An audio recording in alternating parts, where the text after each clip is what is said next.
Pemirsa, sejak beberapa bulan terakhir, harga cabai merah di pusat pasar tradisional Kota Langsa mengalami kenaikan dari Rp36.000 menjadi Rp48.000 per kilogramnya.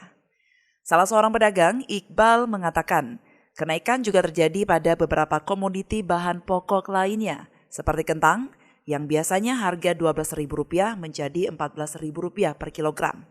Cabai hijau, yang biasanya Rp16.000, kini menjadi Rp24.000 per kilogram.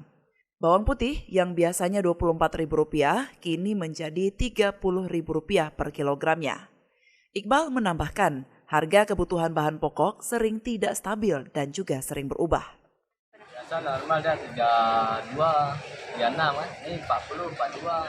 Ada hampir 48. Dalam 2 bulan ini lah. Habis tahun baru kemarin kan.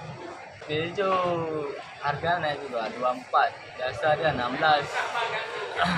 Bawang putih naik 30. Biasanya dia cuma 24, 22, 20 kan. Ini naik nih. Pasarannya naik ya. Bawang merah 30 naik juga. Serba mahal hari ini. Kentang 15, biasa 10, 12. Kol mahal 8. Ya akan turun lagi barang nggak mahal semua. Jadi kecil kampung nih. Harganya kan? Berapa bang cabai kecil? Jadi kecil kampung 40. Biasa cuma 32, 28. Kopi biasa 12, 20. Mahal semua kan? Dari Langsa, Selly Novita melaporkan untuk Puja TV Aceh.